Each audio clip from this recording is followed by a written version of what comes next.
إن الحمد لله نحمده ونستعينه ونستغفره ونعوذ بالله من شرور أنفسنا ومن سيئات أعمالنا من يهده الله فلا مضل له ومن يضلل فلا هادي له وأشهد أن لا إله إلا الله وحده لا شريك له وأشهد أن محمدا عبده ورسوله أما بعد فإن خير الحديث كتاب الله وخير الهدي هدي محمد صلى الله عليه وعلى آله وسلم وشر الأمور محدثاتها وكل محدثة بدعة وكل بدعة ضلالة وكل ضلالة في النار قال الله تبارك وتعالى واتبع سبيل من أناب إليه. میرے محترم دینی بھائیوں اور قابل احترام اور بہنوں، پچھلے درس میں ایک بہت ہی اہم اور ضروری عنوان جس کی اہمیت خاص طور سے اس دور میں ہے اور ہر دور میں رہی ہے، منہج سلف کیا ہے اور کیا نہیں ہے، اس تعلق سے پچھلے درس میں ہم نے گفتگو شروع کی تھی. اور اگر سب کو یاد ہے تو ہم نے منہج کے معنی اور اسی طرح سے سلف کے معنی دیکھے تھے. منہج کے معنی وہ واضح راستہ ہے جس پر کسی چیز کی معرفت کے لیے چلا جائے. عربی زبان میں منہج، منہاج اور نہج، ان تینوں الفاظ کے معنی ہوتے ہیں واضح راستہ. اور یہ لفظ آپ کو سورۃ الفاتحہ میں ملے گا. منہج کی اہمیت اور منہج کے بارے میں سمجھنا کیوں ضروری ہے، اس تعلق سے بھی ہم نے دیکھا. یہ کورس اس عنوان کے تحت گفتگو کیوں ہو رہی ہے، یہ بھی ہم نے پچھلے درس میں دیکھا. ایک مقصد اس کا یہ ہے کہ خود ہم کو معلوم ہو کہ منہج کے معنی کیا ہے، اس کی اہمیت کیا ہے. دوسرے وہ لوگ جو منہج کی مخالفت کرتے ہیں یا اس کی اہمیت کو رد کرتے ہیں، قرآن و حدیث کافی ہے، منہج کیا ہے، ان کو سمجھانا آسان.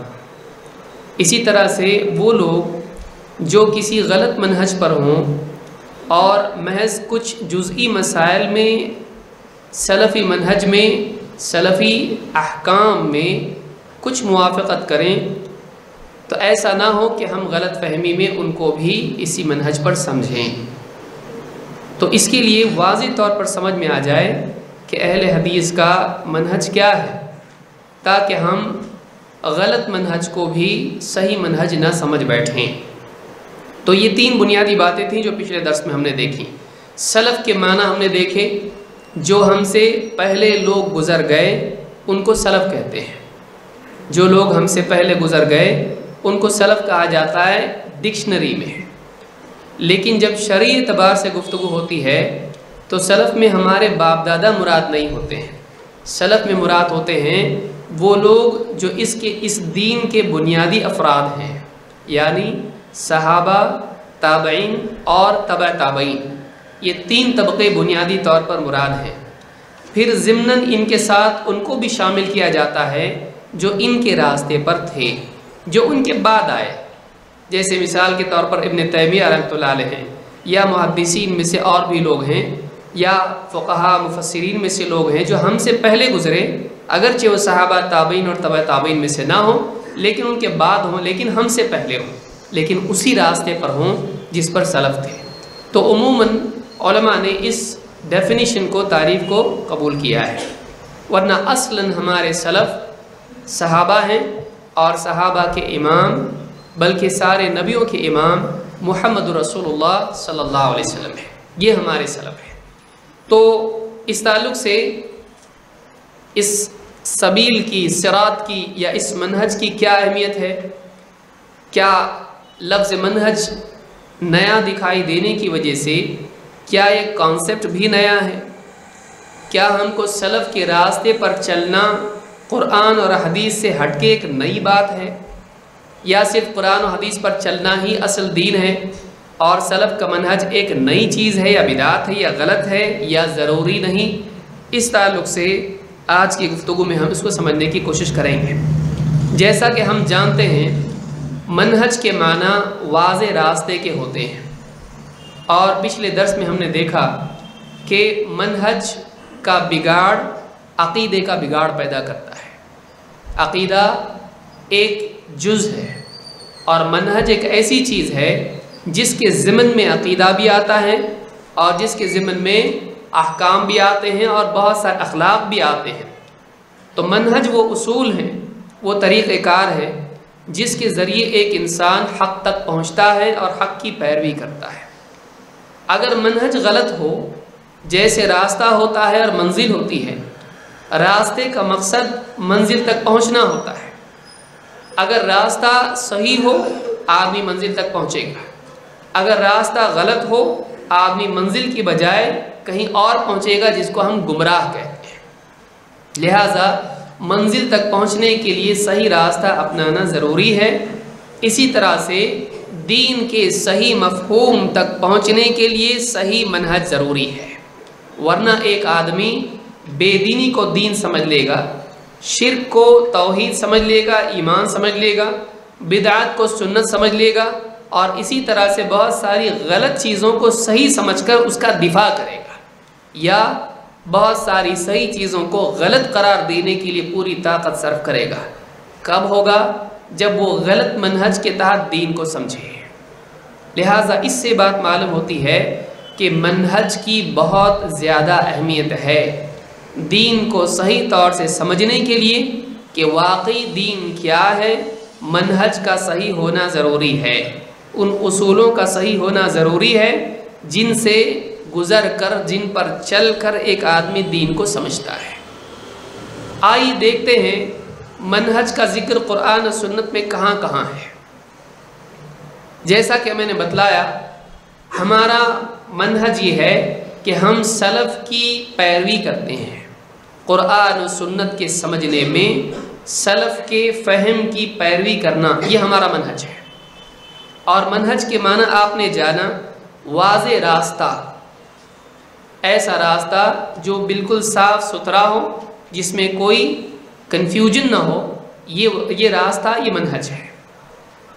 اللہ تعالیٰ نے کئی جگہوں پر اس کا ذکر کیا اور حدیثوں میں بھی آیا ہے۔ آئیے ہم دیکھتے ہیں کہ سبیل کے تعلق سے، راستے کے تعلق سے، منہج کے تعلق سے قرآن سنت میں کہاں پر بیان کیا گیا ہے۔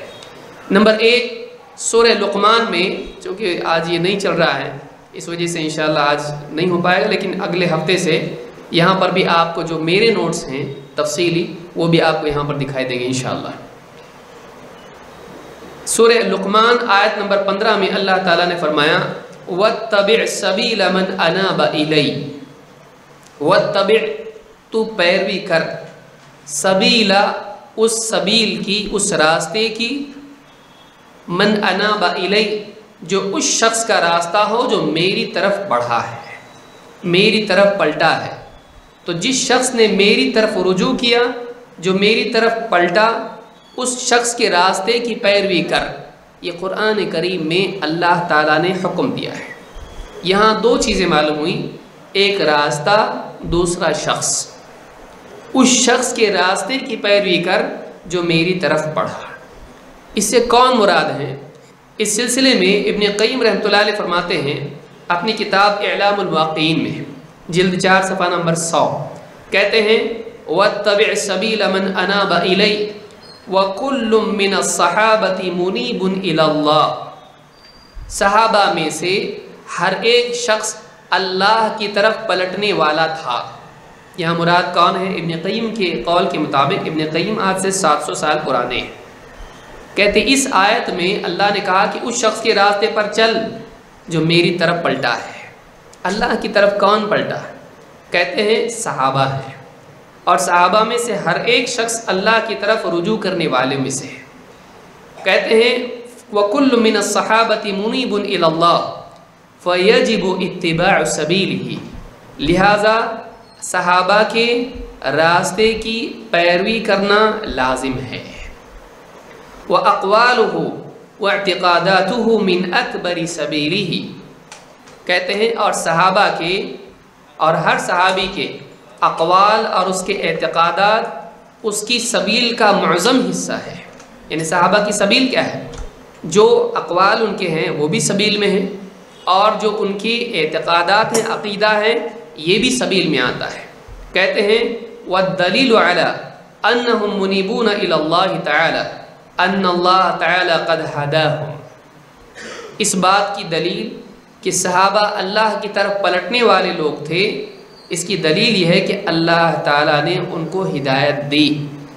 وَقَدْ قَالَ وَيَهْدِي إِلَيْهِ مَن يُنِيبُ، اللہ تعالیٰ نے قرآن کریم میں خود فرمایا اللہ تعالیٰ اس کو ہدایت دیتا ہے جو اللہ کی طرف پلٹتا ہے۔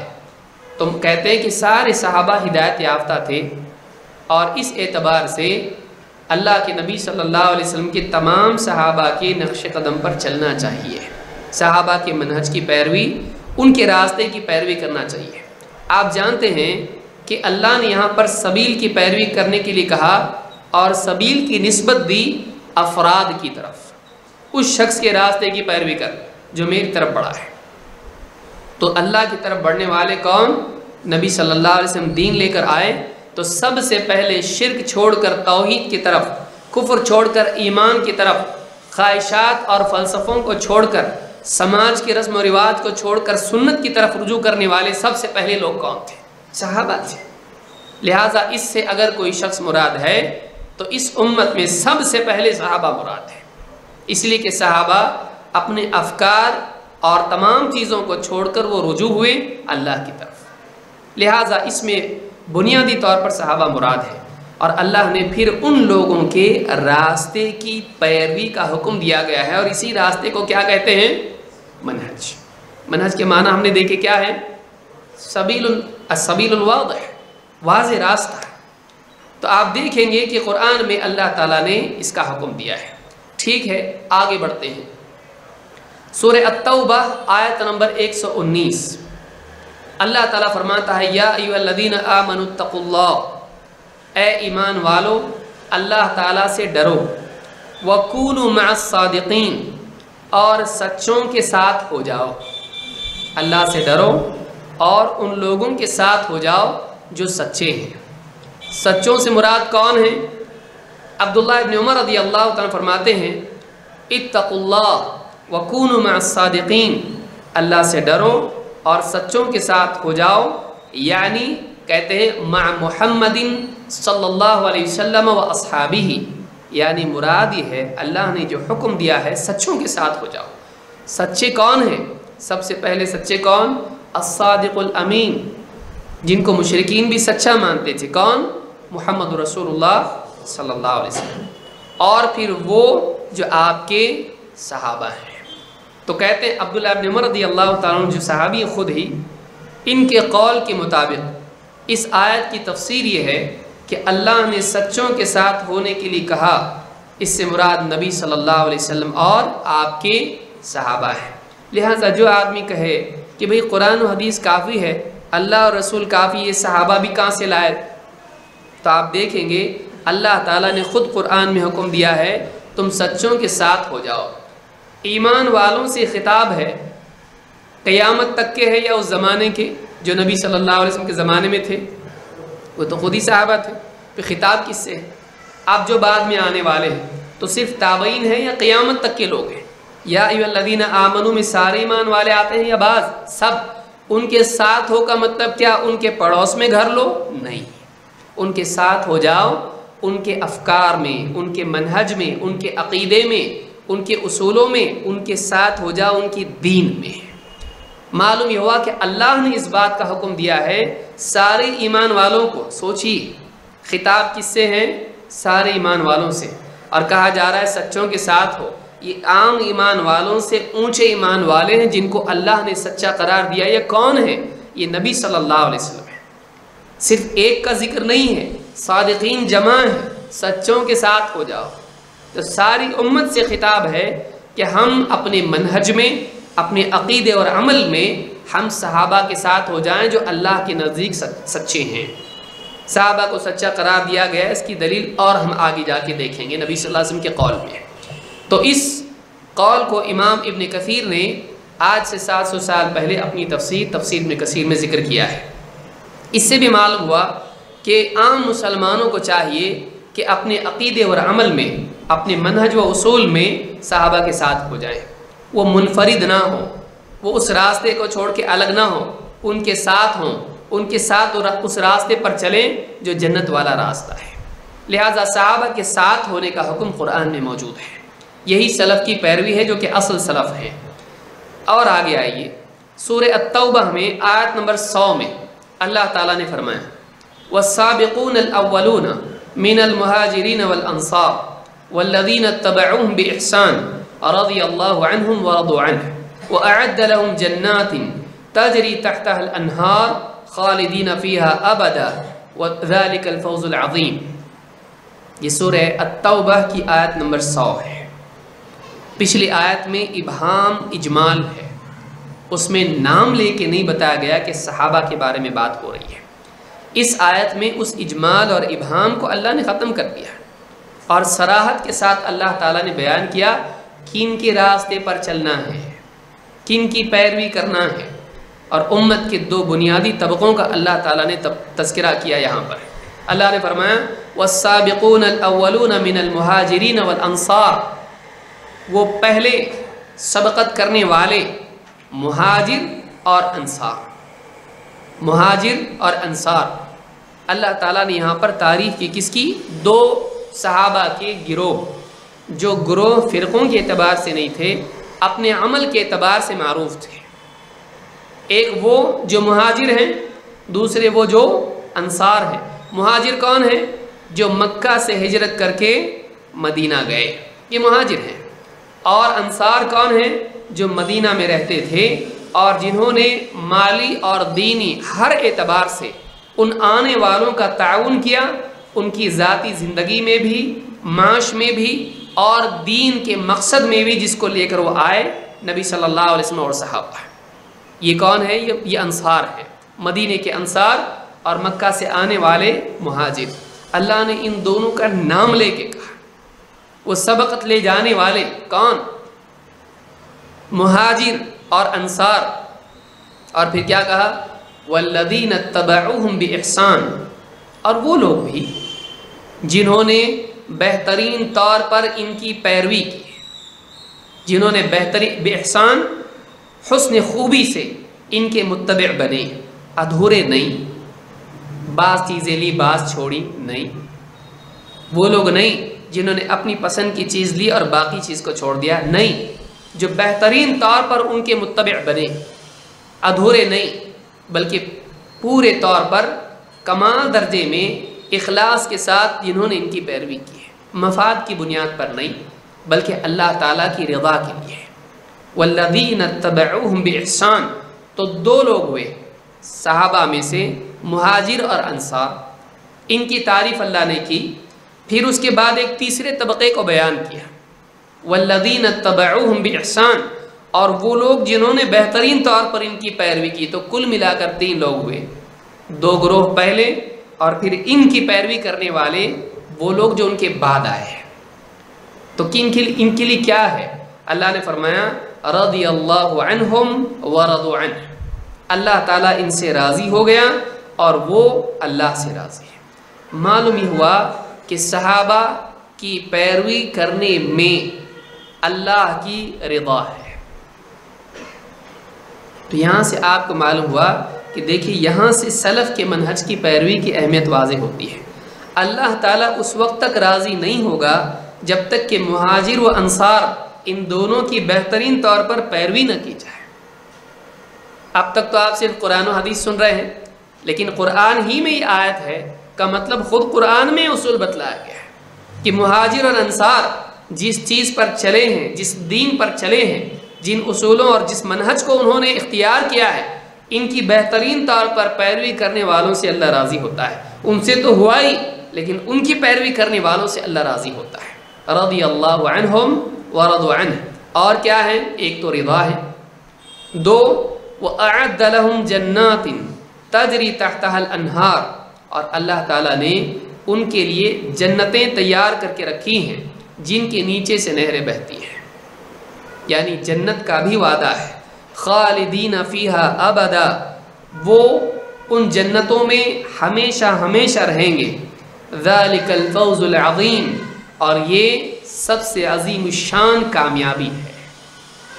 اللہ کی رضا، جنت میں دخول، جنت میں خلود، اور اسی طرح سے جنت کے بارے میں کامیابی، یہ ساری چیزوں کا وعدہ کس چیز پر اللہ نے بیان کیا ہے؟ کن لوگوں کے لیے اللہ نے بیان کیا؟ نام لے کر صحابہ کو بتایا، تو ان کی کامیابی بعینی ہی ہے۔ فرق یاد رکھیں دوسروں میں اور صحابہ میں۔ صحابہ کا نام لے کر کامیاب بتایا، کنڈیشنل نہیں ہے۔ صحابہ جو مہاجر انصار، تو ان کا نام لے کے بتا دیں یہ کامیاب ہے۔ بعد والوں کے لیے کنڈیشن رکھی ہے، اور وہ کنڈیشن کیا ہے؟ یہ نہیں کہا ہندوستان والے، عرب والے، فلاں ملک والے، نہیں، بلکہ بعد والوں کے لیے ایک شرط رکھی، ان کی کامیابی، اللہ تعالیٰ کی رضا ان کو ملنا اور جنت ملنا، جنت میں جانا، جنت میں ہمیشگی اور کامیابی کس کنڈیشن پر ہے؟ والذین اتبعوہم بإحسان، جنہوں نے بہترین طور پر ان کی پیروی کی ہے۔ کن کی؟ جن کا پہلے ذکر ہوا۔ معلوم یہ ہوا کہ ان کی پیروی کے بغیر کامیابی نہیں ہے، ان کی پیروی کے بغیر جنت نہیں، ان کی پیروی کے بغیر اللہ کی رضا نہیں۔ کن کی؟ صحابہ، مہاجر اور انصار۔ معلوم یہ ہوا کہ اہل حق وہ ہیں جو صحابہ کے نقش قدم پر چلے ہیں، ورنہ وہ اہل حق نہیں ہو سکتے۔ اللہ ان سے راضی نہیں ہوگا، وہ کامیاب نہیں ہوں گے، ان کے لیے جنت بھی نہیں اگر صحابہ کے منہج کی پیروی نہیں کرتے ہیں۔ لہٰذا اس سے معلوم ہوتا ہے کہ صحابہ کا منہج بہت ضروری ہے، نہ صرف اعمال میں، نہ صرف افعال میں، نہ صرف اقوال میں، بلکہ اعتقادات میں بھی۔ عقیدہ ہم اپنے فلسفے کا نہیں لا سکتے۔ قرآن سے میری سمجھ میں یہ عقیدہ آ رہا ہے، نہیں چلے گا۔ یہ عقیدہ صحابہ کے عقیدے کے مطابق ہونا چاہیے۔ اللہ تعالیٰ قرآن کریم میں فرماتا ہے، سورۃ البقرہ آیت نمبر 137، اللہ تعالیٰ نے اس آیت میں بتلا دیا کہ کامیاب وہی لوگ ہیں، ہدایت یافتہ وہی لوگ ہیں جن کا عقیدہ صحابہ کے عقیدے کی طرح ہو، جن کا عقیدہ صحابہ کے عقیدے کے مطابق ہو۔ پچھلی آیت میں آپ نے دیکھا ان کی پیروی کریں، یہ شامل لفظ ہے، پیروی میں ساری چیزیں آتی ہیں، لیکن یہاں پر اللہ نے اسپیسیفکلی عقیدے کا ذکر کیا، اور اللہ تعالیٰ نے فرمایا فَإِنْ آمَنُوا بِمِثْلِ مَا آمَنْتُمْ بِهِ فَقَدِ اهْتَدَوْا وَإِنْ تَوَلَّوْا فَإِنَّمَا هُمْ فِي شِقَاقٍ، اگر یہ لوگ اہل کتاب خصوصاً یہودی، فَإِنْ آمَنُوا، اگر یہ ایمان لے آئیں، بِمِثْلِ مَا آمَنْتُمْ بِهِ، ویسے ہی جیسے تم ایمان لائے۔ تم کون ہیں؟ صحابہ۔ خطاب اس وقت جو موجود ایمان والے ہیں، نبی صلی اللہ علیہ وسلم کے زمانے میں جب یہ آیت نازل ہوئی، اس وقت میں جو تم ہے وہ کون ہے؟ صحابہ۔ فَإِنْ آمَنُوا، یہ اہل کتاب اگر ویسا ایمان لائیں جیسا تم ایمان لائے ہو، صحابہ، فَقَدِ اهْتَدَوْا، تو یہ ہدایت پائے ہوئے ہیں۔ یعنی ان کا ہدایت پایا ہونا اس وقت قرار پائے گا جب ان کا اعتقاد، ان کا عقیدہ صحابہ کی طرح ہو۔ کیا یہ شرط صرف اہل کتاب کے لیے ہے یا تمام انسانوں کے لیے ہے؟ یعنی یہ کہا جائے کہ ہاں صحابہ کے عقیدے کے مطابق عقیدے رکھنے کی بات اللہ نے یہودیوں کے لیے کہی، ہمارے لیے آزادی ہے کہ ہم جیسا چاہے عقیدہ گھڑ لیں، کیا ایسا ہے؟ ہمارے لیے بھی اگر ان کے لیے ہے تو من باب اولا ان سے نسبت جوڑنے والوں کے لیے ضروری ہے کہ یہودی ہدایت یافتہ اس وقت ہوں گے، اللہ کے نزدیک ہدایت یافتہ اس وقت قرار پائیں گے جب وہ اپنے عقیدے کو صحابہ کے عقیدے کے مطابق کریں۔ اللہ یہ بھی کہہ سکتا تھا قرآن و حدیث کے مطابق کریں۔ اللہ نے کیا کہا؟ جیسے تم ایمان لائے۔ اللہ کے نزدیک کوئی تو مقام ہے صحابہ کا۔ اللہ کے نزدیک جن کا عقیدہ پیمانہ ہو وہ کتنے معتبر لوگ ہیں، غور کریں۔ اللہ تعالیٰ یعنی کرائیٹیریا کس کو بتلا رہا ہے؟ ان کے جیسا ایمان لاؤ، ان کے جیسا عقیدہ بناؤ تو تم ہدایت یافتہ، تو اپنے آپ یہ ہدایت یافتہ قرار پاتے ہیں، بلکہ ہدایت کے لیے یہ شرط اور پیمانہ بن جاتے ہیں لہٰذا ہم یہ مانتے ہیں کہ صحابہ کا عقیدہ پیمانہ ہے پوری امت کے لیے، جن کے عقائد، اب یاد رکھیں اس کو، جن کے عقائد، مسلمان اتنے فرقوں میں بٹے ہوئے ہیں، جماعتیں، گروہ اتنے سارے ہیں، جن کے عقائد، جن کا ایمان، جن کا اعتقاد صحابہ کے عقیدے کے مطابق ہے، قرآن کی گواہی کے مطابق، وہ ہدایت پر ہے۔ فَإِنْ آمَنُوا بِمِثْلِ مَا آمَنْتُمْ بِهِ فَقَدِ اهْتَدَوْا، اگر یہ ویسا ایمان لے آئیں جیسے تم ایمان لائے تو ہدایت پر ہے۔ معلوم ہوا کہ اس دور میں دو قسم کے لوگ ہیں، ایک ہدایت یافتہ، دوسرے گمراہ۔ ہدایت یافتہ ہونے کی علامت اس زمانے میں یہ تھی کہ ان کا عقیدہ صحابہ کے مطابق ہو، تو من باب اولا اس زمانے میں ہدایت کا پیمانہ ہی ہوگا کہ ان کا عقیدہ صحابہ کے مطابق ہو، جبکہ امت قرآن و حدیث ہی کی بنیاد پر مختلف عقائد میں مبتلا ہے۔ تو اس زمانے میں اگر قرآن اور حدیث، بلکہ حدیث بیان کرنے والے نبی صلی اللہ علیہ وسلم موجود ہیں، آج تو نہیں ہے، اس زمانے میں نبی بھی موجود ہے۔ اللہ تعالیٰ نے نبی، سوچئے، کہا جیسے تم، خطاب کس سے ہے؟ صحابہ سے ہے، جیسے تم ایمان لائے، اگر وہ ایمان لاتے ہیں تو ہدایت پر ہے۔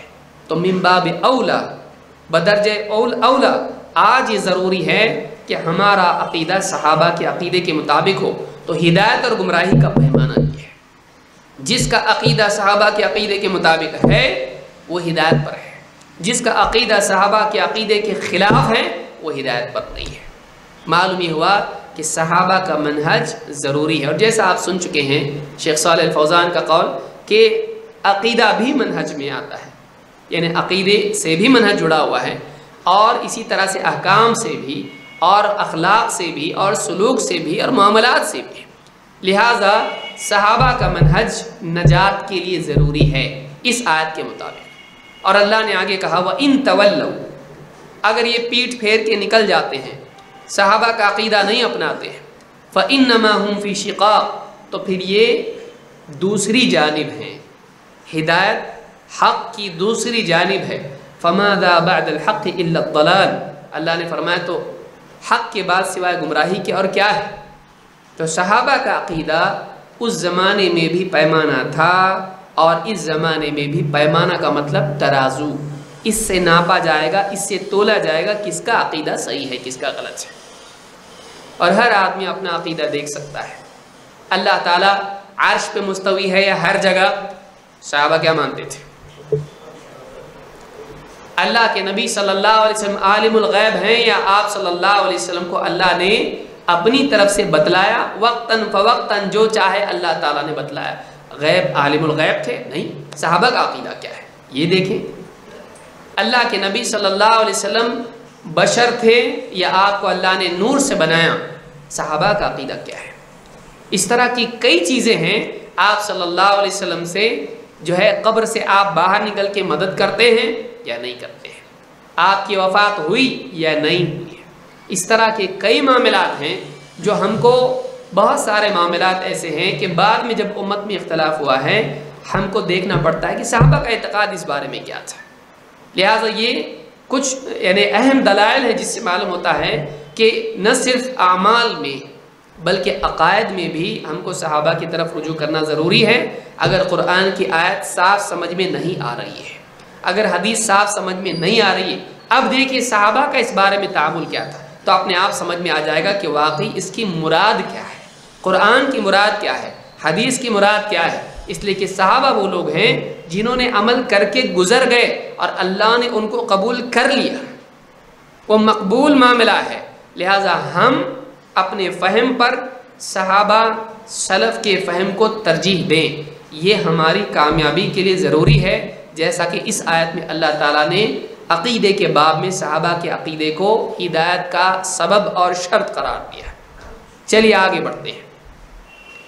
اللہ تعالیٰ نے قرآن کریم میں فرمایا قُلْ هَٰذِهِ سَبِيلِي أَدْعُو إِلَى اللَّهِ عَلَى بَصِيرَةٍ أَنَا وَمَنِ اتَّبَعَنِي وَسُبْحَانَ اللَّهِ وَمَا أَنَا مِنَ الْمُشْرِكِينَ، اے نبی آپ کہیے یہ میری راہ ہے، یہ میرا راستہ ہے۔ سبیل راستہ، منہج کے معنی کیا ہے؟ واضح راستہ۔ قُلْ هَٰذِهِ سَبِيلِي، یہ میرا راستہ ہے۔ ادعو الی اللہ، میں اللہ کی طرف دعوت دیتا ہوں، اپنی ذات کی طرف نہیں کہ میری بندگی کرو، پیڑ پودے بتوں کی طرف نہیں، میں کس کی طرف بلاتا ہوں؟ اللہ کی طرف۔ مجھ کو خوش کرو، فلاں کو خوش کرو، نہیں، کس کو خوش کرو؟ اللہ کو۔ اللہ کی عبادت کی طرف میں بلاتا ہوں، ہذہ سبیلی، یہ میرا راستہ ہے، اور علی بصیرۃ، بصیرت کے ساتھ، دلائل کے ساتھ، یقین اور برہان کے ساتھ، یوں ہی نہیں کہ میری بات مان لو، بلکہ دلائل کے ساتھ، واضح بینہ کے ساتھ میں بلاتا ہوں۔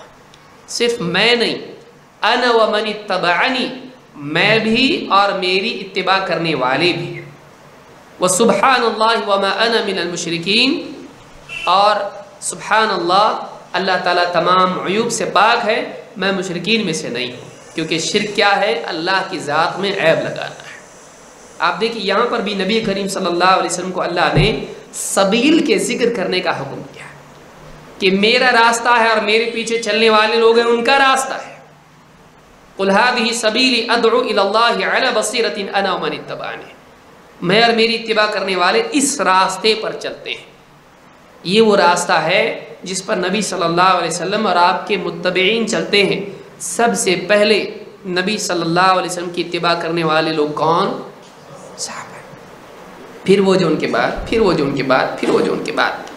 سب سے پہلا گروہ جو آپ کے پیچھے چلنے والا صحابہ ہے، جنہوں نے آپ کے پیچھے صفیں باندھ کر نماز پڑھی، جنہوں نے آپ کے پیچھے صفیں باندھ کر جنگیں کی، آپ کے پیچھے چلے، آپ کی مسجد میں، بازار میں، دعوت کے میدان میں، اور اسی طرح سے مختلف مقامات پر آپ کے متبع بنے رہے۔ کون ہیں؟ صحابہ۔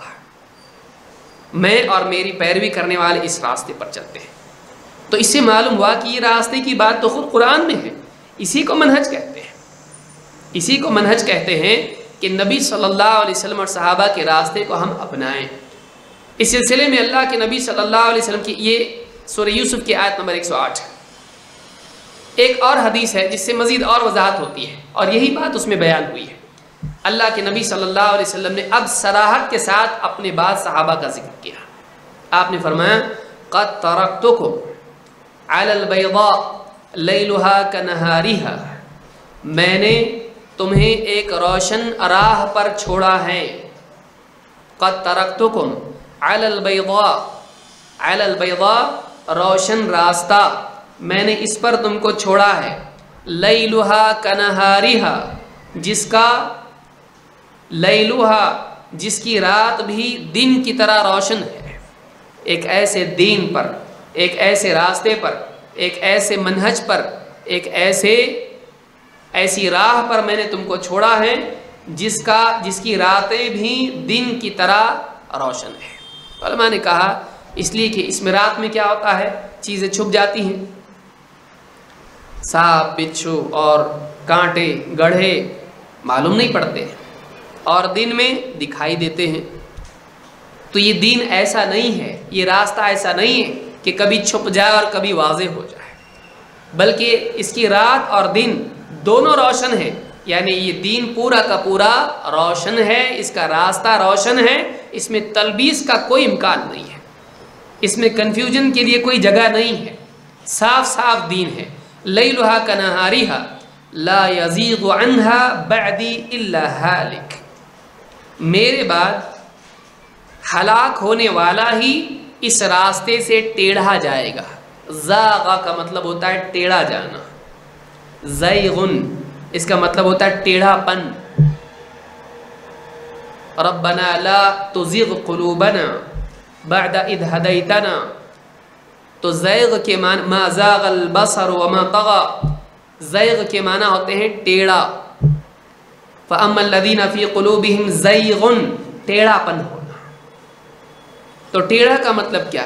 یہ سیدھا راستہ ہے، اس راستے سے ٹیڑھا پن اختیار کر کے نکل جانے والے، لا یزیغ عنہا بعدی، اس راستے سے، اس راہ سے ٹیڑھا جانے والے وہی لوگ ہیں جو ہلاک ہونے والے ہیں۔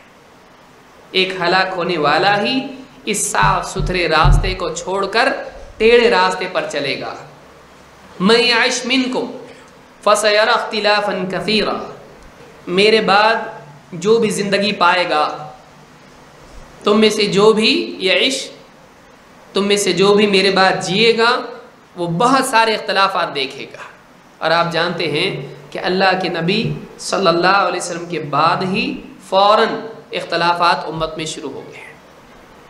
ابو بکر صدیق رضی اللہ عنہ کا دور آپ دیکھیے، لوگوں نے کہا ہم زکوٰۃ نہیں دیں گے، مسیلمہ کے پیچھے کچھ لوگ چلے گئے، جنگ کی صحابہ نے۔ اسی طرح سے خاص طور سے اختلاف نکلا کب؟ حضرت عثمان رضی اللہ عنہ کے دور میں، انہیں قتل کر دیا گیا خارجیوں نے۔ علی رضی اللہ تعالیٰ عنہ ان سے جنگ کی خارجیوں نے۔ صحابہ کے خلافت راشدہ ہی سے فتنہ فساد شروع ہو گیا تھا۔ نبی کریم صلی اللہ علیہ وسلم غلبے کے دور میں بتلا رہے ہیں، کوئی مسئلہ نہیں ہے، اس دور میں بتلا رہے ہیں جو میرے بعد جیے گا بہت سا اختلاف دیکھے گا، بگاڑ آئے گا، لوگ الگ الگ افکار میں چلے جائیں گے، الگ الگ راہوں پر نکل جائیں گے۔ من یعش منکم بعدی، من یعش منکم فسیری اختلافا کثیرا، میرے بعد جو بھی جیے گا، تم میں سے جو بھی زندگی پائے گا وہ بہت سا اختلاف دیکھے گا، اختلافا کثیرا، تھوڑا نہیں بہت اختلاف دیکھے گا، نہ صرف سیاسی اعتبار سے بلکہ اعتقاد کے اعتبار سے بھی۔ کچھ مرتد ہوئے، کچھ اسلام میں باقی رہتے ہوئے صحابہ کی مخالف بن گئے، جیسے کہ خوارج، پہلا فرقہ اسلام کی تاریخ میں، جو اسلام کی تاریخ میں سب سے زیادہ مضر امت کے لیے ہے، وہ خارجی فتنہ ہے۔ انشاءاللہ ایک کورس ہمارا اس پر بھی ہوگا، خوارج کی علامات کیا ہے۔ کیوں؟ آدمی کہے گا خارجی پہلا فتنہ اتنا پہلے گزرا، اب اس کی ضرورت کیا ہے؟ اللہ کے نبی صلی اللہ علیہ وسلم نے فرمایا یہ مسلسل نکلتے رہیں گے یہاں تک کہ ان کا آخری گروہ دجال کے ساتھ نکلے گا، اور ان کی خوبی کیا ہوگی؟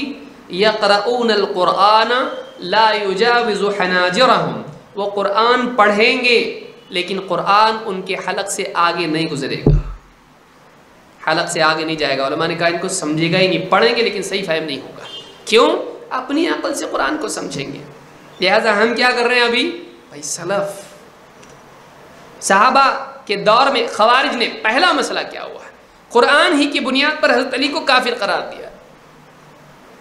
تو یہ صحابہ کی آپ نے کہا میرے بعد ہو گئے، اختلاف امت میں آئے گا، اور ایک بڑا طبقہ ان کے ساتھ خارجیوں کے ہو گیا، اور وہ یہ سمجھتے تھے کہ وہ حق پر ہیں اور صحابہ گمراہ ہیں۔ علی رضی اللہ تعالیٰ جن کے بارے میں اللہ کے نبی صلی اللہ علیہ وسلم نے کہا کہ میرا معاملہ، میری مناسبت، میرا تعلق تم سے ایسا ہے جیسا موسیٰ علیہ السلام کا حضرت ہارون سے تھا، میری نسبت ایسی ہے، یعنی اتنا اعلیٰ مقام کہ میرے بعد جانشین سنبھالنے والا امت کو کون ہے؟ علی بن ابی طالب۔ لیکن کیسا؟ وقتی، ابدی نہیں۔ دو طرح کا جانشین ہوگا، ایک وقتی طور پر، ایک ہوگا وفات کے بعد۔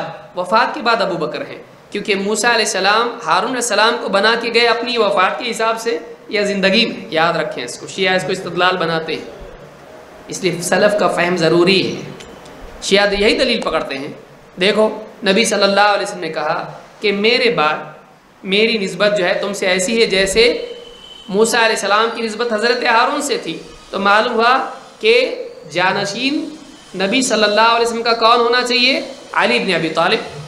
ہم نے کہا ٹھیک ہے، لیکن کیا حضرت موسیٰ واپس آئے کہ نہیں آئے؟ واپس آئے، تو واپسی کے اعتبار سے جانشین، اسی لیے آپ صلی اللہ علیہ وسلم سفر میں جا رہے تھے تب جا کے جانشین بنایا تھا، واپس آئے نا۔ لیکن جو سفر آخرت والا جس سے واپس نہیں آئے، اس میں کس کو بنا کے گئے؟ اپنی جگہ پر نماز پڑھنے والا ابو بکر صدیق رضی اللہ عنہ۔ یہ فہم اگر نہیں ہوگا آدمی گمراہ ہو گیا۔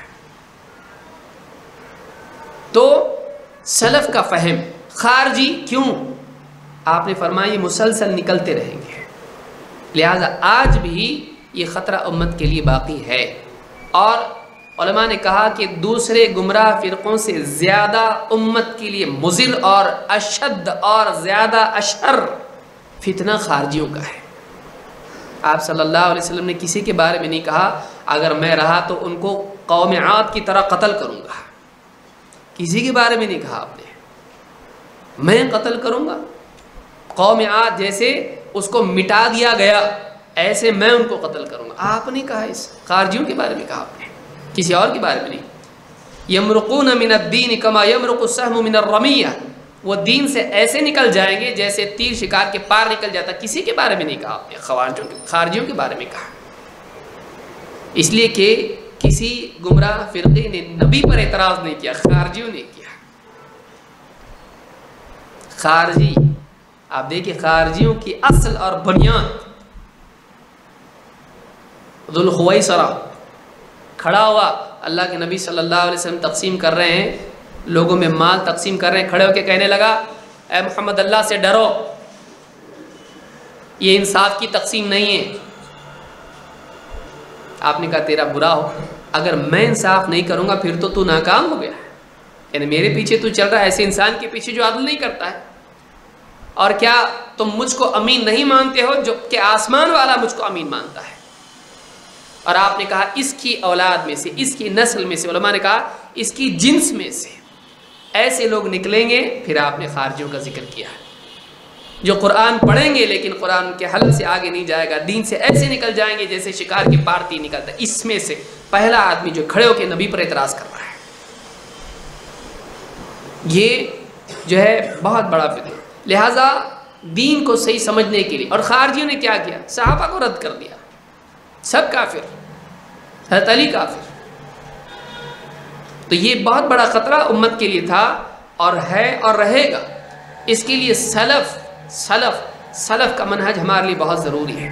بعض لوگ کہتے ہیں کیا سلف کرتے ہیں، بعض اوقات منہجی کیا لگائے تم لوگوں نے، قرآن حدیث بس ہو گیا نا، قرآن حدیث بس ہو گیا، لیکن قرآن و حدیث کو سمجھنے کے لیے کیسا سمجھے گا تو؟ کس آیت کا کیا مطلب ہے؟ صرف عربی کافی ہے؟ نہیں، صرف عربی کافی نہیں ہے۔ جو آدمی یہ سمجھتا ہے کہ قرآن کو صحیح طور سے سمجھنے کے لیے صرف عربی کافی ہے، یہیں سے اس کی گمراہی شروع ہو گئی۔ صرف عربی کافی نہیں ہے، اس کے لیے سمجھنا ضروری ہے، نبوی فہم، صحابہ کا فہم، سلف کا فہم ضروری ہے۔ تو یہاں پر اللہ کے نبی صلی اللہ علیہ وسلم فرما رہے ہیں کہ میں تم کو ایک روشن راہ پر چھوڑ رہا ہوں جس کی رات بھی دن کی طرح روشن ہے، اور اس سے وہی آدمی ٹیڑھا راستہ اختیار کرے گا جو ہلاک ہونے والا ہے۔ معلوم ہوا کہ اس راستے کو چھوڑنا ہلاکت ہے جس پر نبی صلی اللہ علیہ وسلم نے امت کو چھوڑا۔ کن کو چھوڑا؟ سوال پیدا ہوتا ہے آپ نے اپنے بعد کس کو چھوڑا؟ معلوم ہوا کہ جس پر چھوڑا ہے وہ کون سا راستہ ہے؟ روشن، یعنی صحابہ کس راستے پر تھے؟ روشن راستے پر تھے۔ اب اس سے ٹیڑھا جانے والا گمراہ ہے جس پر صحابہ ہیں، جس پر صحابہ تھے۔ اور آپ نے پھر صراحت کے ساتھ فرمایا، آپ نے فرمایا جو جیے گا من یعش منکم فسیری اختلافا کثیرا، وہ بہت سا اختلاف دیکھے گا، اور اس اختلاف کے وقت کیا کرنا ہے یہ بھی آپ نے بتلایا۔ یہ نہیں ہوگا کہ ہمارے نبی صلی اللہ علیہ وسلم ہم کو مسئلہ بتلائیں، بیماری بتلائیں، آنے والا پرابلم بتلائیں اور اس میں سلوشن نہیں بتلائیں۔ انبیاء مسائل بتلانے کے لیے نہیں بلکہ مسائل کے ساتھ ساتھ اس کا حل بتلانے کے لیے بھی آتے ہیں۔ آپ نے فرمایا تم میرے بعد بہت اختلاف دیکھو گے، کیا کرنا ہے اس وقت میں؟ آپ نے فرمایا فَعَلَيْكُمْ بِمَا عَرَفْتُم مِّن سُنَّتِي، تو میری سنت جسے تم پہچان چکے ہو تمہارے لیے اس سنت کی پیروی لازم ہے۔ عرف تم کس نے پہچانا سنت کو؟ سوچئے، بما عرفتم من سنتی، میری سنت جسے تم نے پہچان لیا، یعنی میرا طریقہ جس کو تم اچھی طرح سے پہچان چکے ہو۔ معلوم ہوا کہ صحابہ سنت کو سمجھتے تھے کہ واقعی سنت والا طریقہ کیا ہے، نبی کا طریقہ کیا ہے، صحابہ سمجھتے تھے۔ بما عرفتم من سنتی وسنت الخلفاء الراشدین المہدیین، اور میرے ہدایت یافتہ خلفاء راشدین کی سنت، عضوا علیہا بالنواجذ، اور اس راستے کو، اس سنت کو اپنی ڈاڑھوں سے پکڑ لو۔ کیا آپ نے کہا کہ بس میری سنت تمہارے لیے کافی ہے، میرا طریقہ کافی ہے؟ کیا کافی نہیں تھا؟ لیکن آپ نے کیا جوڑا؟ اپنے ساتھ آپ نے صحابہ کو جوڑا۔ کوئی آدمی کہہ سکتا قرآن حدیث بس ہے نا، یہ آدمی جو کہتا ہے قرآن اور حدیث بس، یہ آدمی حدیث کو بھی نہیں سمجھا، قرآن کو بھی نہیں سمجھا۔ کیونکہ حدیث میں کیا بتایا جا رہا ہے؟ تمہارے لیے میری سنت اور میرے ہدایت یافتہ خلفائے راشدین کی سنت، بما عرفتم من سنتی، اور وہ سنت الخلفاء آپ نے الگ کر کے بیان کیا اس کو۔ میری سنت اور میرے خلفائے راشدین کی سنت ایک ساتھ بھی جمع کر سکتے تھے، نہیں، الگ الگ بیان کیا۔ وہ سنت الخلفاء الراشدین المہدیین عضوا علیہا بالنواجذ، کہا اپنی ڈاڑھوں سے پکڑ لو، دانتوں سے نہیں کہا، ڈاڑھوں سے کہا۔ علماء نے کہا کوئی بھی چیز مضبوطی سے پکڑ جاتی ہے تو ڈاڑھ سے، دانت سے نہیں، کھینچیں گے ٹوٹ جاتا، لیکن ڈاڑھ سے مضبوطی سے پکڑا جاتا ہے۔ قوت یہاں ہوتی، یہاں نہیں، قوت یہاں نہیں ہوتی ہے، یہاں ہوتی، ڈاڑھوں میں ہوتی ہے، دانتوں میں نہیں ہے۔ مراد یہ ہے کہ اس کو بہت مضبوطی سے تھامے رہو۔ تو اپنے بارے میں کہا میری سنت اور میرا طریقہ اور میرے خلفائے راشدین کا۔ اس حدیث کو امام احمد ابن ماجہ اور حاکم نے روایت کیا۔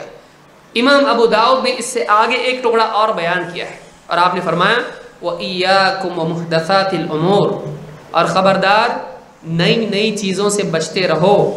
فَإِنَّ كُلَّ مُحْدَثَةٍ بِدْعَةٍ، اس لیے کہ ہر نئی چیز بدعت ہے، وَكُلَّ بِدْعَةٍ ضَلَالَةٍ، اور ہر بدعت گمراہی ہے۔ اس کو امام ابو داؤد اور احمد اور ابن حبان نے روایت کیا ہے۔ یہ روایتیں دونوں صحیح ہیں۔ آپ اس حدیث میں غور کریں، نبی صلی اللہ علیہ وسلم کیا بتلا رہے ہیں؟ نمبر 1، میں نے تم کو واضح راستے پر چھوڑا ہے، اس سے ٹیڑھا جانے والا ہلاک ہونے والا ہے، وہ اور نہیں۔ جس راستے پر میں نے تم کو چھوڑا ہے وہی ہدایت والا ہے۔ کن کو؟ صحابہ کو۔ لیکن کیا ہوگا؟ اب صحابہ ہیں ہونے کے باوجود اگلے طبقے میں نبی صلی اللہ علیہ وسلم کے بعد اختلافات شروع ہو جائیں گے۔ اس اختلاف کے دور میں خلفاء باقی رہیں گے۔ اسی لیے کیا کہا؟ جب اختلافات ہو جائیں امت کے اندر تو تمہارے لیے راستہ کون سا ہے؟ میری سنت۔ لیکن میری سنت علماً تمہارے سامنے ہے، اس کی تعمیل، اس کی صحیح تأویل یہ صحابہ سے تم کو ملے گی، اس کی عملی تطبیق تم کو خلفائے راشدین سے ملے گی۔ تو میرا طریقہ اور میرے خلفائے راشدین کا طریقہ، اس کو تم مضبوطی سے تھامے رہو، اس لیے کہ اس سے ہٹ کے ساری چیزیں کیا ہیں؟ خبردار بچو دین میں نئی چیزوں سے۔ ہر نئی چیز بدعت ہے اور ہر بدعت گمراہی ہے۔ اس حدیث میں آپ دیکھیں کہ بہت اہم منہجی بات بیان ہوئی ہے کہ سنت کی بالمقابل بدعت ہے، اور سنت کے صحیح فہم کے لیے صحابہ کا فہم ضروری ہے۔ کیوں؟ اس لیے کہ صحابہ کے بارے میں کہا کہ خبردار اس دور میں جب اختلاف ہوگا بما عرفتم من سنتی، میری سنت جس کو تم اچھی طرح سے سمجھ چکے ہو، پہچان چکے ہو، اس کا اہتمام کرو۔ اور صحابہ خلفائے راشدین، یہاں پر یاد رکھیں علماء نے کہا، جیسے شیخ البانی نے کہا کہ یہاں پر سنت کا لفظ خلفائے راشدین تو جمع ہے، لیکن سنت کا لفظ کیا ہے؟ واحد ہے۔ تو کہا کہ سنت کا لفظ واحد، خلفائے راشدین کا طریقہ، کیونکہ آدمی یہ کہے گا کہ بھائی خلفائے راشدین میں بھی تو اختلاف ہوا، خلفائے راشدین میں بھی بعض مسائل میں اختلاف ہوا۔ یہاں جزئی مسائل کی بات نہیں ہو رہی ہے، یہاں ان کا متفقہ طریقہ، متفقہ راستہ جس پر سب چلے، اس راستے کی بات ہو رہی ہے۔ اسی لیے سنت کا لفظ واحد ہے، ان کا متفقہ طریقہ جس پر وہ چلے، ان کی سنت جو سب کی سنت ہے، ایک دو کی نہیں۔ سمجھ میں آ رہی بات؟ جس چیز میں خلفائے راشدین میں اختلاف نہیں ہوا، جس پر وہ سب کے سب متفق تھے، اس راستے کی پیروی تمہارے لیے ضروری ہے میرے بعد۔ اس سے بات معلوم ہوتی ہے کہ نبی صلی اللہ علیہ وسلم نے اپنے ساتھ ساتھ صحابہ کو بھی جوڑا ہے۔ لہٰذا جب نبی نے صحابہ کا خصوصی تذکرہ کیا ہے بعد کے اختلافات کے دور میں، بعد کے فتنوں کے دور میں، اور بتلایا کہ ہلاکت اور بدعت اسی وجہ سے آئیں گی کہ اس کو چھوڑا جائے گا، لہٰذا ہمارے لیے بہت ضروری ہو جاتا ہے کہ ہم صحابہ کے عقیدے اور ان کے منہج کو دیکھ کر چلیں، اس کی پیروی کریں، بہت ضروری ہو جاتا ہے۔ اس حدیث کو امام احمد وغیرہ نے روایت کیا، جیسا کہ میں نے بیان کیا۔ سورہ النساء میں اللہ نے اور آگے بڑھ کے بات کہی اور وعید بیان کی. حدیث میں تو آ رہا ہے کہ ہلاکت ہے اور ٹیڑھا پن ہے، گمراہی ہے. اللہ تعالیٰ نے مزید اس کو بیان کیا قرآن کریم میں سورہ النساء آیت نمبر 115 میں. جیسے حدیث میں آپ نے اپنے ساتھ صحابہ کو جوڑا، اسی طرح سے اللہ تعالیٰ نے بھی قرآن کریم میں نبی صلی اللہ علیہ وسلم کے ساتھ میں صحابہ کو جوڑا ہے. اللہ تعالیٰ فرماتا ہے وَمَن يُشَاقِقِ الرَّسُولَ مِن بَعْدِ مَا تَبَيَّنَ لَهُ الْهُدَى وَيَتَّبِعْ غَيْرَ سَبِيلِ الْمُؤْمِنِينَ نُوَلِّهِ مَا تَوَلَّى وَنُصْلِهِ جَهَنَّمَ وَسَاءَتْ مَصِيرًا. وَمَن يُشَاقِقِ الرَّسُولَ، شاق کا رسول کا مطلب ہوتا ہے رسول سے ہٹ کے اور جانب چلے جانا. رسول یہاں جا رہے ہیں تو یہاں چلے جانا. وَمَن يُشَاقِقِ الرَّسُولَ، جو رسول کی مخالف جانب اختیار کرے، رسول کے بالمقابل طریقے کو اختیار کرے. وَمَن يُشَاقِقِ الرَّسُولَ مِن بَعْدِ مَا تَبَيَّنَ لَهُ الْهُدَى، جبکہ ہدایت اس پر واضح ہو چکی ہے. ہدایت کے واضح ہونے کے بعد، حق واضح ہونے کے بعد بھی رسول سے ہٹ کے دوسرے راستے پر چلے. وَيَتَّبِعْ غَيْرَ سَبِيلِ الْمُؤْمِنِينَ، اور مؤمنین کا راستہ چھوڑ کے کسی اور راہ پر چلے. دیکھیے اللہ تعالیٰ یہاں پر بتلا رہا ہے نُوَلِّهِ مَا تَوَلَّى وَنُصْلِهِ جَهَنَّمَ، دو سزائیں. جہاں وہ مڑا ہے ہم اس کو وہیں موڑ دیں گے. جو گمراہی کا راستہ رسول سے ہٹ کے اس نے اختیار کیا ہے، وہ مڑا ہے، ہم اس کو موڑ دیں گے. یعنی گمراہی اس کے لیے آسان ہو جائے گی. وہ غلط راستے پر چلنے کے لیے قدم اٹھائے گا، ہم اس کو قدم اٹھانے کی طاقت دیں گے، اس کے قدموں کو روکیں گے نہیں. یہ دنیا کی سزا ہے کہ ایک انسان حق کے واضح ہونے کے بعد جب حق کو نظر انداز کرتا ہے تو باطل اور زیادہ خوبصورت دکھائی دینے لگتا ہے. ایسا کون کرتا ہے؟ اللہ کرتا ہے. کیوں؟ اس لیے کہ تو لائق نہیں ہدایت کے. یہ دنیا کی سزا ہوتی ہے اللہ کی طرف سے. کیوں؟ حق واضح ہوا. حق واضح ہونے کے بعد تو نے اس کو نظر انداز کیا کا مطلب تو حق کو اس لائق نہیں سمجھتا ہے کہ اسے اختیار کرے اور اپنی بات کو چھوڑ دے. ٹھیک ہے، تو حق کے لائق نہیں ہے، تو باطل ہی کے لائق ہے. پہاڑ سے تو کودا ہے، تیری مرضی، اب تو نیچے ہی جائے گا، گڑھے میں ہی جائے گا.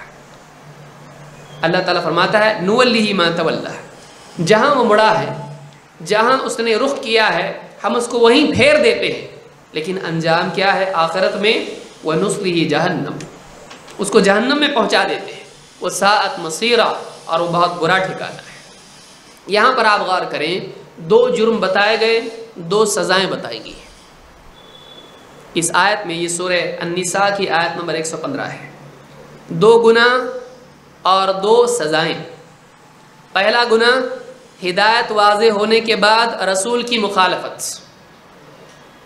اعتقاد میں، قول میں یا عمل میں. مخالفت تین طرح سے ہوگی: عقیدے میں مخالفت، قول میں مخالفت، یا پھر عمل میں مخالفت.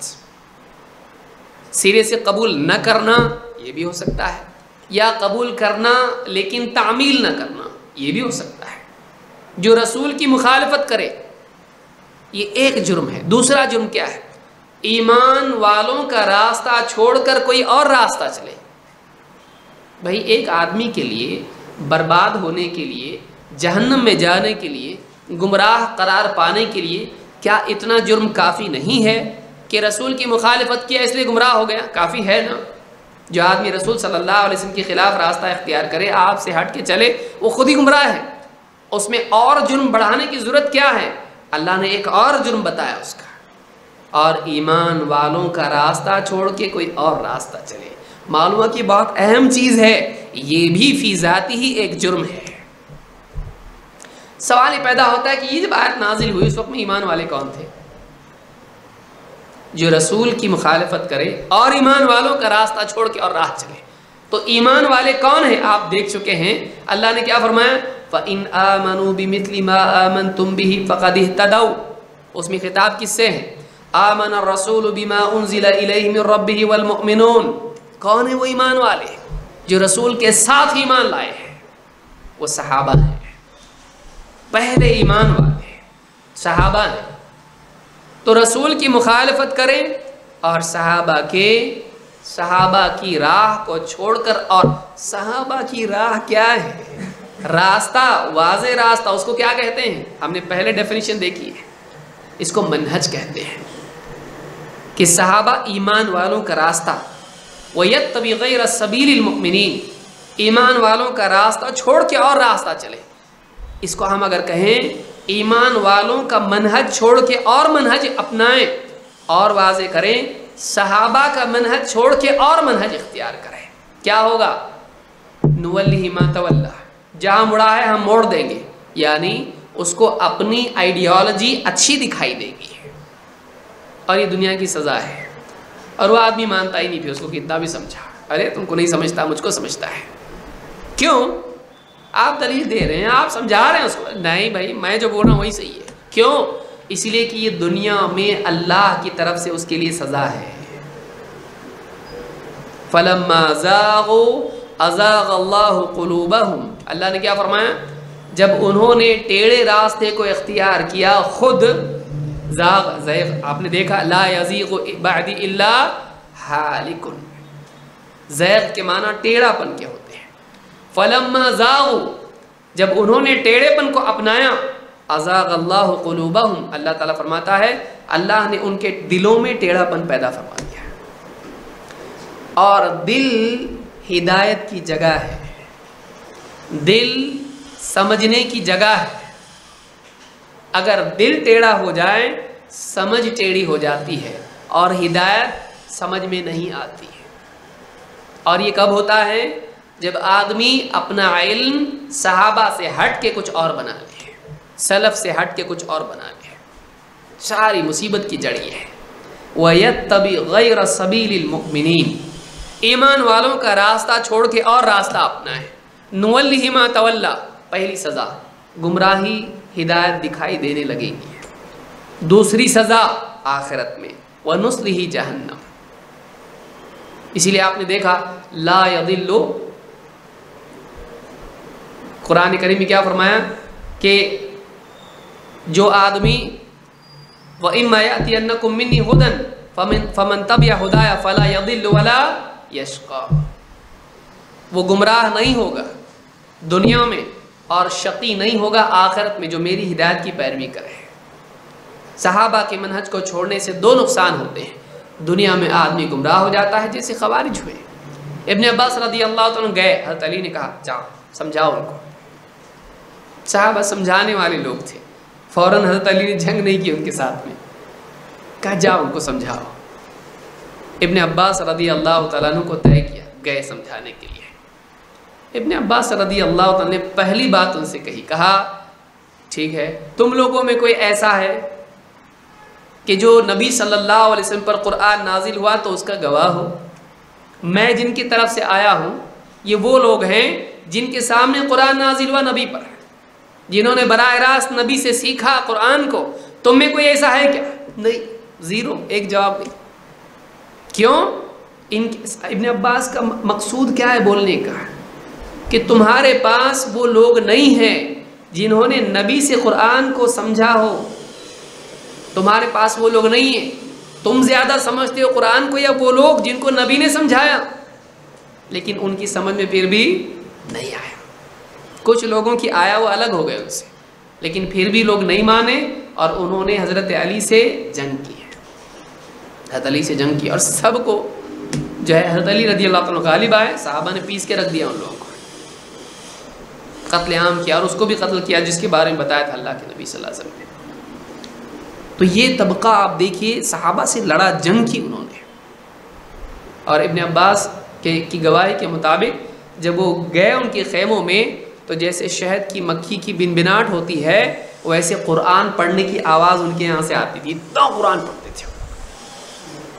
انشاءاللہ جب ہم خوارج کے بارے میں دیکھیں گے کہ ان کی کیا علامات ہیں، 20 علامتیں علماء نے ذکر کی ہیں، چونکہ 20 علامتیں زیادہ ہیں اس کو تفصیل سے سمجھنا پڑے گا، اور اس دور میں بھی وہ علامات دکھائی دیتی ہیں تو اس کو ہم سمجھنے کی کوشش کریں گے کیسے، یعنی کہ ہم کسی پہ ٹھپا لگا دیں بھئی یہ فلانا خارجی ہے، لیکن ہم دیکھیں کہ کہیں نہ کہیں کوئی نہ کوئی اس سے متاثر نظر آتا ہے، کلیتاً یا جزئی طور پر۔ لہٰذا یہ آیت بتلاتی ہے کہ رسول کا راستہ چھوڑ کر اور راستہ اپنائیں تو کیا ہوگا؟ گمراہ ہوگا اور جہنم میں جائے گا۔ بعین ہی یہی بات نبی صلی اللہ علیہ وسلم نے حدیث میں بیان کی ہے۔ دیکھیے اللہ نے کیا فرمایا؟ رسول کی مخالفت، ایمان والوں کا راستہ چھوڑ کے اور راستہ۔ ٹھیک ہے، آئیے دیکھتے ہیں نبی صلی اللہ علیہ وسلم نے اس کو کیسے سمجھایا ہے، اور ابن کثیر نے اس حدیث کو اسی کے ضمن میں ذکر کیا اس آیت کے۔ کیا حدیث ہے؟ آپ صلی اللہ علیہ وسلم فرماتے ہیں وَتَفْتَرِقُ أُمَّتِي عَلَى 73 مِلَّةٍ، میری امت 73 فرقوں میں بٹ جائے گی، كُلُّهُمْ فِي النَّارِ إِلَّا مِلَّةً وَاحِدَةً، سب جہنم میں جائیں گے، وَنُصْلِهِ جَهَنَّمَ، سب جہنم میں جائیں گے، اور وَتَفْتَرِقُ أُمَّتِي، میری امت میں افتراق آ جائے گا، اس راستے کو چھوڑ کے دائیں بائیں لوگ نکل جائیں گے اور سب جہنم میں جائیں گے۔ نتیجے کے طور پر آیت ہی بتا رہی ہے کلہم فی النار الا ملۃ واحدہ، ایک طبقہ، ایک گروہ جنت میں جائے گا، باقی سب جہنم میں جائیں گے۔ صحابہ نے پوچھا ومن ہی یا رسول اللہ، وہ ایک ملت، وہ ایک گروہ، وہ ایک فرقہ جو 73 میں سے جنت میں جائے گا وہ کون ہوگا؟ اللہ کے نبی صلی اللہ علیہ وسلم نے یہ جواب نہیں دیا جو قرآن حدیث پہ چلیں گے۔ آپ نے کیا فرمایا؟ ما انا علیہ و اصحابی، جس پر میں اور میرے صحابہ ہیں، جس راستے پر میں اور میرے صحابہ ہیں۔ راستے سے مراد کیا ہے؟ ہم پہلے لفظ دیکھ چکے ہیں، آج بولے کہ منہج، ہر جگہ منہج کیسا آ رہی ہے، اچانک کیسے ہو گیا؟ منہج کا مطلب ہوتا ہے واضح راستہ ہے۔ ما انا علیہ و اصحابی، جس راستے پر میں اور میرے صحابہ ہیں، وہ لوگ جو اس راستے پر ہوں وہ بچیں گے، ہدایت پر ہوں گے، جنت میں جائیں گے۔ اس سے افتراق کر کے جو 72 گروہ جو اس سے ہٹ کے نکل کے دوسری راہوں پر چلے جائیں گے، نتیجتاً وہ کہاں چلے جائیں گے؟ جہنم میں۔ نولیہ ما تولی ونصلیہ جہنم۔ تو اہل ایمان کا راستہ یہاں پر بتلایا جا رہا ما انا علیہ و اصحابی، جس پر میں اور میرے صحابہ ہیں، جس پر میں اور میرے صحابہ ہیں۔ آپ یہ بھی کہہ سکتے تھے جس پر میں ہوں کافی نہیں ہے، میرا راستہ چھوڑ کے جو لوگ چلیں گے وہ جہنم میں جائیں گے۔ کیا ضرورت ہے اللہ کو نبی کے ساتھ، نبی کی مخالفت کے ساتھ ایمان والوں کا راستہ جوڑنا؟ ان کا راستہ چھوڑ کے چلنے والے، کیا ضرورت ہے؟ نبی صلی اللہ علیہ وسلم کیوں کہہ رہے ہیں جس پر میں ہوں اور میرے صحابہ ہیں؟ معلوم ہوا کہ کچھ اہم چیز ہے، صحابہ کو چھوڑ کے نہیں چلے گا، صحابہ کو چھوڑ کے نہیں چل سکتا ہے۔ آپ نے، اسی لیے ہمارے علماء بتاتے ہیں، شیخ الالبانی وغیرہ نے کہا ہم صحابہ کو کیسے الگ کریں اللہ کے نبی صلی اللہ علیہ وسلم سے، جبکہ اللہ نے الگ نہیں کیا، نبی صلی اللہ علیہ وسلم نے الگ نہیں کیا۔ جب گمراہ فرقوں کی بات نکلی، جب جنت جہنم کا معاملہ اور بعد میں امت میں اختلافات کا معاملہ آیا، اور ہدایت اور گمراہی اور جنت جہنم کا معاملہ آیا، اللہ نے نبی کے ساتھ صحابہ کو جوڑ کے بتایا جو اس راستے پر ہیں وہ ہدایت پر ہے، جو نہیں وہ جہنم میں جائیں گے۔ اور نبی صلی اللہ علیہ وسلم نے امت کی افتراق اور اختلاف اور گمراہیوں کا ذکر کیا، آپ نے اپنے ساتھ صحابہ کو ذکر کیا۔ تو جب اللہ کے نبی صلی اللہ علیہ وسلم نے ہدایت کے لیے اپنے ساتھ صحابہ کو ذکر کیا، کچھ تو اہمیت ہے، ہم بھی الگ نہیں کریں گے۔ اسی لیے ہم بھی کہیں گے کتاب و سنت اور سلف کا منہج، اور سلف سے ہماری مراد کون ہے؟ صحابہ، اور پھر وہ لوگ بھی جو اس راستے پر چلے، خصوصاً تابعین اور تبع تابعین۔ لیکن اصلاً کون ہے؟ صحابہ۔ کیوں؟ اس لیے کہ ان کے بارے میں تو ایک دم صاف آیتیں اور حدیثیں ہیں، اور ان کے بعد تبعاً وہ لوگ ہیں جو تابعین اور تبع تابعین ہیں، کیونکہ ایک حدیث اس بارے میں بھی ہے جیسا کہ ہم آگے دیکھیں گے۔ تو یہ حدیث جو میں نے بیان کی یہ ترمذی کی حدیث ہے، یہ حدیث سنن الترمذی میں ہے۔ اسی لیے 2 قول ذکر کر کے میں اس بات کو ختم کروں گا، پھر آگے ہم اگلے درس میں کچھ باتیں دیکھیں گے۔ ایک ہی قول بتاتا ہوں، پھر انشاءاللہ ہم اگلے درس میں دیکھیں گے۔ امام احمد ابن حنبل رحمۃ اللہ علیہ فرماتے ہیں، اور امام اللالکائی نے اپنی کتاب شرح اصول اعتقاد اہل سنت والجماعہ میں اس کو ذکر کیا ہے، جلد 1 صفحہ نمبر 176 پر۔ امام احمد کیا کہتے ہیں؟ اور امام احمد کے بارے میں سبھی جانتے ہیں کہ امام احمد کو امام اہل سنت والجماعہ کہا جاتا ہے. یہ اہل سنت والجماعت کے امام ہیں. امام احمد بن حنبل کہتے ہیں اصول السنت عندنا، سنت کے اصول ہمارے نزدیک کیا ہے، سنت کا اصول ہمارے نزدیک کیا ہے. اصول السنت عندنا کتابی شروع اس سے کی ہے. امام احمد نے کتابی سے شروع کی ہے. کہا ہمارے نزدیک سنت کا بنیادی اصول یہ ہے التمسک بما کان علیہ اصحاب رسول اللہ صلی اللہ علیہ وسلم والاقتداء بہم وترک الابتداع. کہتے ہیں ہمارے نزدیک سنت کی بنیاد یہ ہے. اصول اصل کے معنی کیا ہوتے ہیں؟ جڑ. الم تروا کیف ضرب اللہ مثلا کلمۃ طیبہ اصلها ثابت کشجرۃ طیبہ اصلها ثابت وفرعها فی السماء. اصل کے معنی جڑ ہوتے ہیں، فرع کے معنی شاخیں ہوتی ہیں. اصل، سنت کی اصل، جڑ، بنیاد کیا ہے ہمارے نزدیک؟ التمسک بما کان علیہ اصحاب رسول اللہ صلی اللہ علیہ وسلم، جس چیز پر رسول اللہ صلی اللہ علیہ وسلم کے صحابہ تھے اس کو مضبوطی سے پکڑے رہنا. سنت کی اصل ہمارے نزدیک یہ ہے. والاقتداء بہم، اور ان کی اقتداء کرنا، ان کی پیروی کرنا.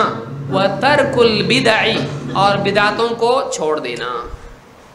ہمارے نزدیک سنت کی اصل یہ ہے جب تک کہ صحابہ کا فہم نہ لے سنت کی صحیح معنوں میں پیروی نہیں کر سکتا ہے. کئی معاملات میں گمراہ ہو جائے گا. سنت سمجھ کے عمل کرے گا حدیث پر، لیکن وہ حدیث وہ معنی نہیں دے گی، وہ آیت وہ مطلب نہیں نکلے گا. اسی لیے خوارج نے کیا کیا؟ حضرت علی کو کافر قرار دیا. آیت کیا؟ وَمَن لَّمْ يَحْكُم بِمَا أَنزَلَ اللَّهُ فَأُولَٰئِكَ هُمُ الْكَافِرُونَ. جو اللہ کے نازل کیے ہوئے کے مطابق فیصلہ نہ کریں یہ کافر ہیں. کہا کہ حضرت علی نے کیا رائے دی تھی؟ ہماری طرف سے فلاں اور حضرت معاویہ کی طرف سے فلاں ہو جائیں، یہ دو آدمی مل کے جو ہے بیٹھیں اور پھر فیصلہ کریں، جھگڑا ختم کریں. خوارج نے کہا ایسے کیسے ہو سکتا؟ خلافت کا معاملہ دین کا ہے اور حضرت علی کہہ رہے ہیں کہ دونوں میں صلح کے لیے آدمی بیٹھیں. یہ آدمی کیسے طے کر سکتے ہیں؟ اللہ نے جو نازل کیا ہے، اللہ تعالیٰ ان الحکم الا للہ، فیصلہ کرنے والا تو اللہ ہے. خلافت کا معاملہ تو شرعی ہے اور وہ اللہ ہی طے کرے گا. لوگ کون ہوتے ہیں؟ اور انسانوں کو حکم بنانے والا اللہ کی بجائے حکم بنا رہا ہے انسانوں کو، تو یہ شرک ہے، یہ کفر ہے. حضرت علی کافر ہے، نعوذ باللہ. حضرت علی کو کافر اور حضرت معاویہ کو بھی. سوچیے، آیت سے استدلال کر کے صحابی کو اگر یہ اصول آپ رکھیں، بھئی قرآن میں ہے نا، تو پھر تو خوارج صحیح ہو جاتے ہیں. آپ ان کو غلط بتانے کی وجہ آپ کے پاس کیا ہے؟ خارجیوں نے حضرت علی کے حکم طے کرنے کی وجہ سے ان کو کافر قرار دیا. آپ یہ بتلائیں کہ انہوں نے قرآن سے استدلال کیا تو پھر قرآن کی بنیاد پر وہ صحیح کیوں نہیں؟ قرآن پہ چل رہے نا؟ نہیں. کیوں؟ اس لیے کہ صحابہ کا فہم انہوں نے نہیں لیا. ابن عباس ان کے پاس گئے، کہا کیوں؟ قرآن میں اللہ نے نہیں کہا بیوی شوہر میں جھگڑا ہو تو حکم من اہلی و حکم من اہلیہا؟ اللہ نے نہیں بتایا کہ اگر بیوی شوہر میں معاملہ حل نہ ہوتا نظر آئے تو پھر اس میں سے حکم اور اس میں سے حکم اللہ نے خود کہا، پھر یہ حکم کے بعد شرک مشرک کیوں نہیں ہوئے؟ ابن عباس اس آیت کو سمجھے. قرآن کا صحیح فہم ان کے پاس ہے، ان کے پاس کچھ بھی نہیں ہے. لہذا قرآن کو تجوید سے پڑھنے والا اور کثرت سے اس کی استدلال کرنے والا حق پر ہو ضروری نہیں. قرآن کا مفسر ہو کے دنیا میں مشہور ہونے والا ضروری نہیں ہے. اس کا فہم صحیح ہونا چاہیے. کثرت کلام ایک انسان کو اہل حق میں سے نہیں بناتا ہے.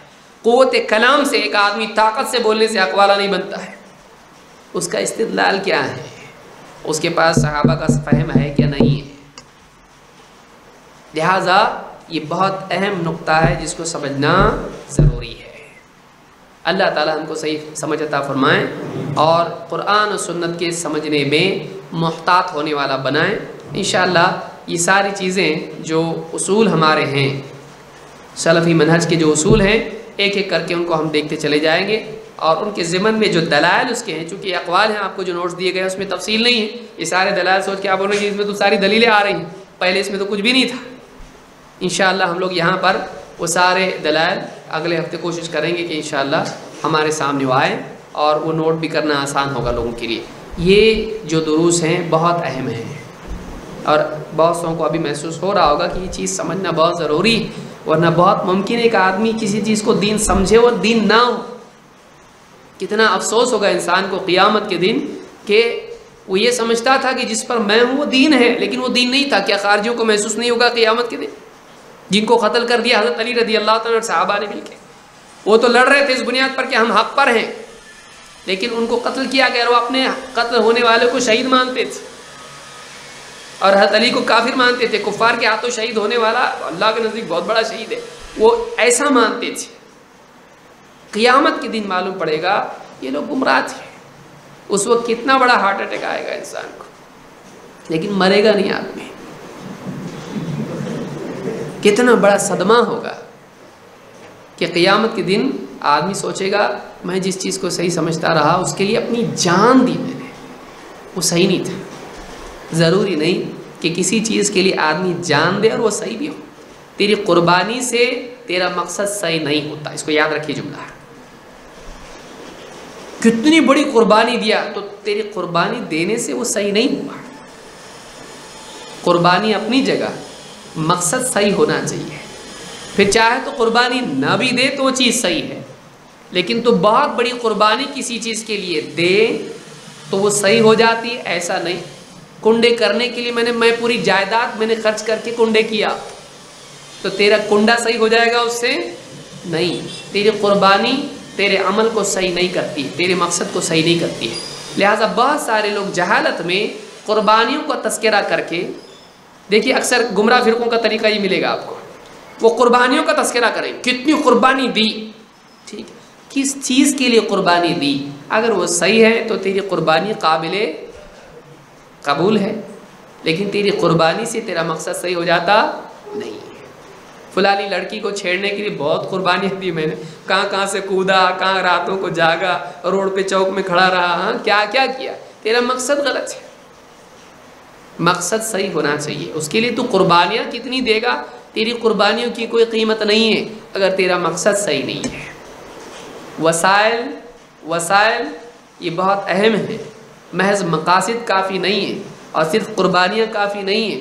ایک انسان کے لیے صحیح چیز کے لیے قربانی دینا ضروری ہے، اسی کے ساتھ صحیح طریقے سے قربانی دینا بھی ضروری ہے۔ اس کو ہم انشاءاللہ اگلے دروس میں سمجھیں گے، ایک ایک کر کے ایک ایک نقطہ ہم دیکھیں گے جس میں سے ہر چیز بہت اہم ہے۔ اللہ تعالیٰ ہم سب کو دین کی صحیح سمجھتا فرمائیں۔